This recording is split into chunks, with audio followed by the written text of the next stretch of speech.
Hello Nasreen, how are you? Fine, क्या हाल है? Always fine.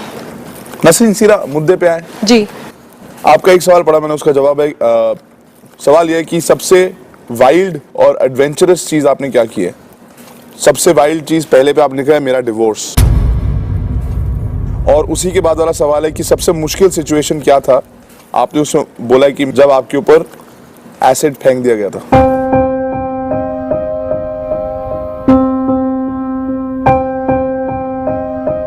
The fact that you're here smiling and always smiling जो आपने बोला है, we're very proud of you. Thanks so much for showing people कि life doesn't stop there.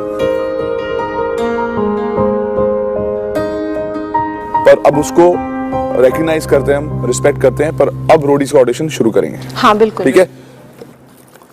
क्यों हुआ डिवोर्स?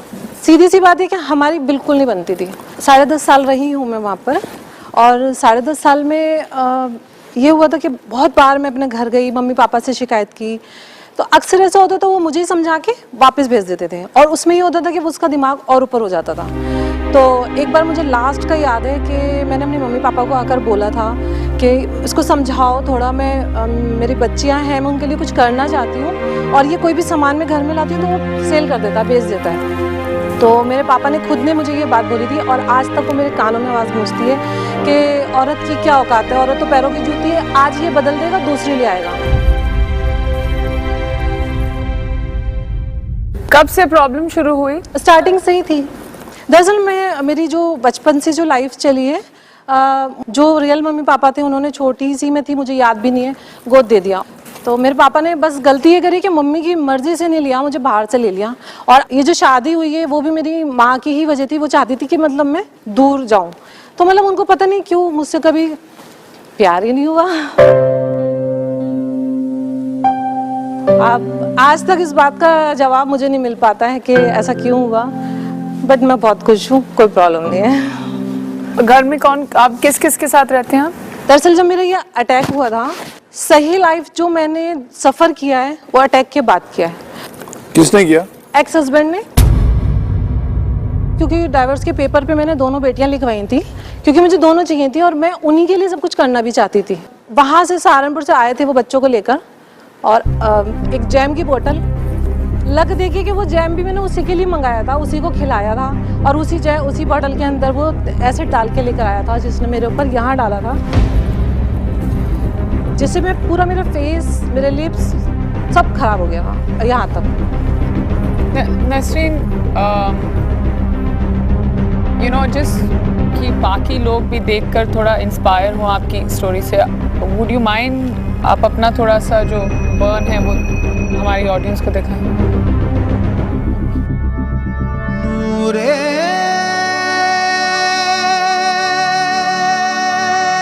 खुदा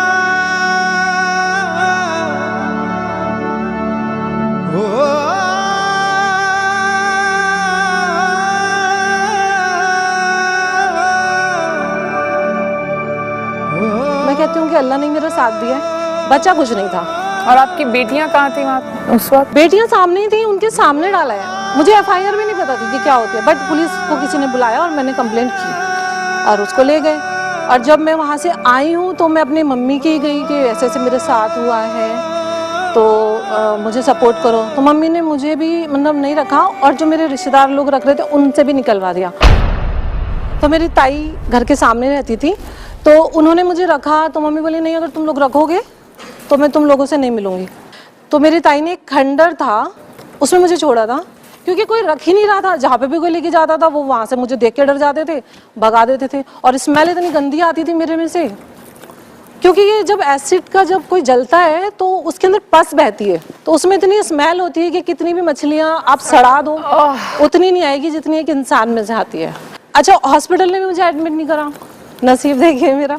उन्होंने बोला कि आप आओ, हम आपका इलाज करेंगे, मना नहीं कर रहे, लेकिन जब पूरे जल जाते हैं हम उनको रखते हैं। बट मैं आधी जली थी, मुझे लास्ट में उस खंडर में रहना पड़ा। और गली के लोग, जितने भी लोग, सब मेरे पापा को जानते थे, रिस्पेक्ट करते थे, क्योंकि मेरे पापा की तो डेथ हो चुकी थी। तो सब ने मेरी प्राइवेट पट्टियाँ कराई हैं, 500 रुपये से स्टार्ट होती थी, पूरी यहाँ से लेके एक पूरी मम्मी बनी हुई थी मैं, और आंखें नहीं बंद होती थी, एकदम खुली रहती थी। अगर कोई आ जाता था मुझे खाना देने कुछ, तो मैं उनसे ही आंखें बंद करवाती थी। एक बार ऐसा हुआ था कि मैं बिस्तर नहीं था मेरे पास, मैं ज़मीन पे ही पड़ी थी, तो मैंने देखा मैं इतना था मतलब बस पूरी वो बिस्तर पे ऐसे हो जाती थी, तो मैंने देखा कि वहाँ पे ना बहुत सारी चींटियाँ गुच्छा गुच्छा पूरा मेरे बिस्तर पे मुझे चिपटा हुआ, और वो मतलब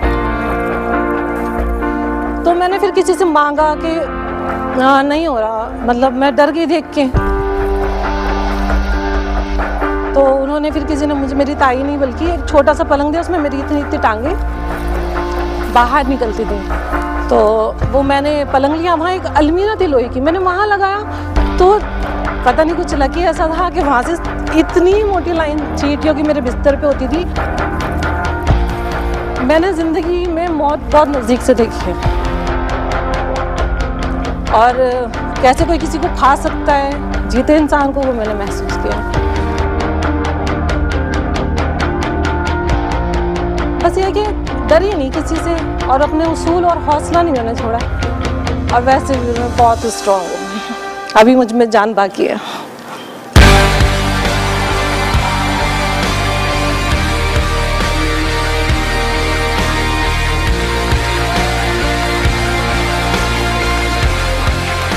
बहुत ज़्यादा जान बाकी है।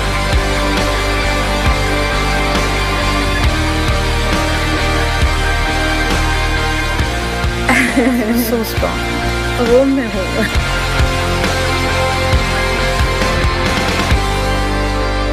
अरे यार, ना मुझे अच्छा लगता है कोई सुनता है, उस टाइम में कोई सुनता ही नहीं था।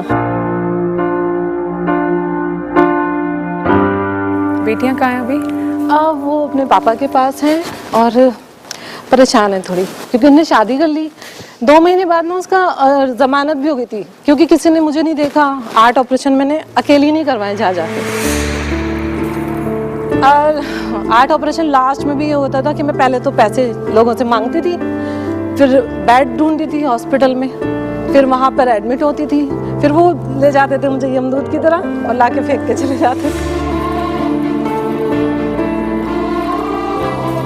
और लास्ट में डॉक्टर ने बोला कि आप साइन करो, आपको कुछ हो गया तो वो थोड़ा पीरियड मेरा ये था कि कोई बाहर खड़ा होकर दुआ भी नहीं करता था, और 8-8 10-10 घंटे का ऑपरेशन होता था।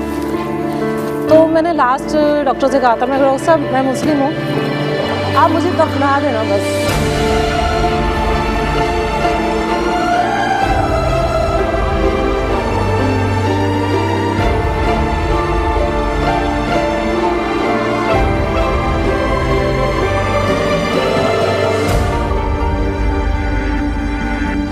आप बहुत खूबसूरत हैं। Thank you. आप बहुत ज़्यादा स्ट्रॉन्ग हैं। हाँ वो हूँ। टूटी बहुत हूँ, हारी नहीं हूँ अभी, और हारूंगी भी। तो ऑडिशन तो लो इनका भी, क्या हाँ करेंगे हाँ यार। बिल्कुल। चलो, डांस करते हो? ऐसे तो बढ़िया वाला नहीं आता। नहीं, अब रोडीज पे आना है तो कुछ भी करना पड़ेगा। आजा भाई कुंदरे, आजा। डांस कर।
आप जितनी स्ट्रांग है उतनी शायद उतने हम लोग नहीं है स्ट्रांग यार। तुम हमारा ऑडिशन ले लो प्लीज। उधर बैठ जाओ, चलो मेरी सीट पे बैठो, बैठो मेरी सीट पे, चलो। आइए आइए प्लीज। आजा भाई कुंदरे। आओ आप बैठो। बैठिए आप प्लीज। Thank you. आप हमें जज करो, चलो। कहां से आए हम लोग बेवकूफ लोग। हम कौन होते हैं? चलो नेहा डांस कराती है सबसे, नेहा से डांस करा दो। Come on, let's have some music. Neha will dance.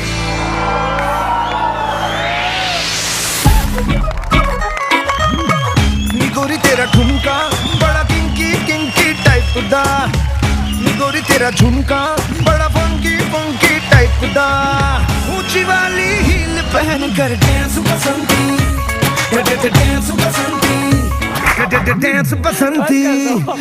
हो गया चलो मेरा हम दोनों लोगों से बहुत कसरत कराते हैं, हम दोनों आपके लिए कसरत करेंगे। आजा भाई सामने।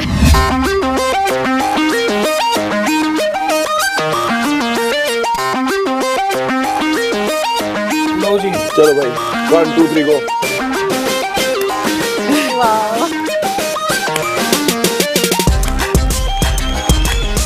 नाइस।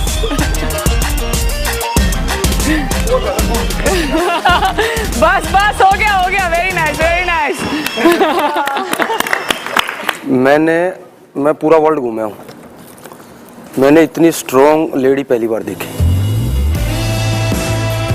Your an inspiration. और हमें आपको एक छोटी सी चीज दे सकते हैं, वो एक रोडी सलूट है। 1 2 3 गो।